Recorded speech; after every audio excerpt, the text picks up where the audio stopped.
कई लोग कहते हैं महाराज हम पूजन बहुत करते हैं, हम पाठ करते हैं, हम अर्चना करते हैं, हम व्रत रखते हैं, हम उपासना करते हैं, हम दान करते हैं, हम पुण्य करते हैं, हम सत्कर्म करते हैं, उसके बाद भी दुख क्यों है? हम पूजन तो कर रहे हैं। आपके पेट में दर्द हुआ, मान लो आपके सिर में दर्द हुआ, अब सिर में दर्द हुआ तो आपने गोली तो खाई, एनासिन भी खाई, क्रोसिन भी खाई, डिस्प्रिन भी खाई, कॉम्बिफ्लेम भी खाई, ना जाने कहां की गोलियां खा गए। सिर में दर्द था और 4-5 तरह की गोली खा गए।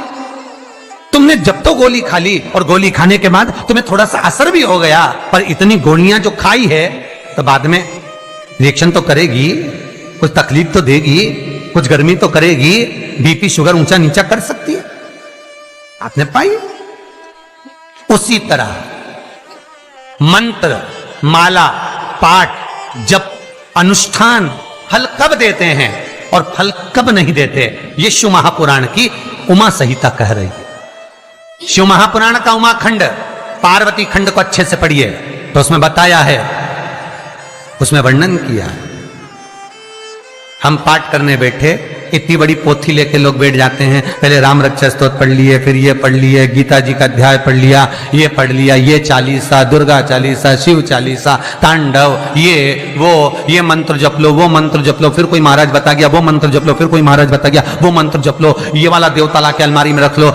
इतनी बड़ी पूजन की अलमारी, बस इतनी बड़ी, ज्यादा से ज्यादा होगी तो इतना बड़ा पूजन का घर, कमरा, उसमें इतना सारा देवता। रामेश्वर गई तो उनको ले आई, जगन्नाथ जी गई तो उनको ले आई, द्वारका गई तो उनको ले आई, वृंदावन गई तो उनको ले आई, महाकालेश्वर गई तो उनको ले आई, सारा देवी देवता वहीं बैठा, पितृदेव, ये देव, कुल देवी, शंख देव, घंटी देव, दिया देव, सब उसी में, गणेश जी, शंकर जी, हनुमान जी, राम जी, सब भरा पड़ा। और पूजन करने सुबह से आई, सुबह से इतनी सी शक्कर लाई कटोरी में, इतनी सी शक्कर कटोरी में, भगवान को नहला धुला के कटोरी धर दी। इतनी बड़ी अलमारी में सारा देवता ऐसा कसा कसाया बैठा है, सारा देवता। और तीर्थ करने फिर गई तो गणेश जी शंकर भगवान से बोले पिताजी फिर जा रही है। शंकर भगवान बोले बेटा खसक के बैठो, फिर पकड़ के लाएगी किसी को, खसक के बैठ, फिर लाएगी किसी, फिर ले आई, फिर रख दिया। पूजन करने आई, कलश रख दिया, मंदिर में ढुल गया, भगवान पूरा गीला हो गया। गणेश जी शंकर जी से बोले पिताजी पूरा गीला करके चली गई। शंकर भगवान बोले बेटा अब तो कल ही आएगी, दिया लगा के गई, अब तो गीले में बैठो, अब नहीं आने वाली, कल। बहुत ध्यान देना साहब, इस कथा को आपके ऊपर लेकर समझाया जा रहा है, क्योंकि शिव महापुराण की कथा कहती है कि आप जो मंत्र जप रहे हो, आप जो माला जप रहे हो, आप जो साधना कर रहे हो, आप जो पाठ कर रहे हो, वो आप पर असर कर रहा है कि नहीं कर रहा है, वो आपको समझना। राम रक्षा स्तोत्र का पाठ करो तो पहले हनुमान चालीसा पढ़ो, फिर राम रक्षा स्तोत्र करो। शिव चालीसा, दुर्गा चालीसा, गणेश चालीसा, हनुमान चालीसा, गायत्री चालीसा, इन 4-5 चालीसा को एक साथ कभी नहीं पढ़ना। एक चालीसा यदि आपने पढ़ ली है शुरू में, तो पाठ पूरा होने के बाद जब उठने की तैयारी हो तब दूसरी चालीसा पढ़ दो, बाकी की चालीसा भले आप बाद में पढ़ दो, पर एक साथ 4 चालीसा का पाठ नहीं होना चाहिए। महाराज पाठ करने बैठे हो, किसी एक मंत्र की माला जप रहे हो, ओम नमः भगवते वासुदेवाय जपा, या शंकर जी का मंत्र जपा, या गुरु का मंत्र जपा, या ये मंत्र जपा, या वो मंत्र जपा, उस मंत्र को जपने में बीच में कुछ गैप होना चाहिए। एक साथ रट्टा मार पे ओम नमः भगवते, ओम नमः भगवते, श्रीमन्नारायण श्रीमन्नारायण, ओम नमः शिवाय, ओम नमः शिवाय, फिर ये जप लो, वो जप लो, पूरा पाठ सपाट सब खलास, वो श्रेष्ठ नहीं। कुछ देरी की कोई वस्तु, कोई भोजन आप बनाकर लेकर गए हो, कोई पकवान आप बनाकर लेकर गए हो, कोई फल लेकर गए हो, यदि शिवलिंग पर वो पकवान, वो मिठाई, वो फल टच हो गया तो वो खाने के योग्य नहीं रहता, वो घर पर लेकर मत आना, मंदिर में ही छोड़कर।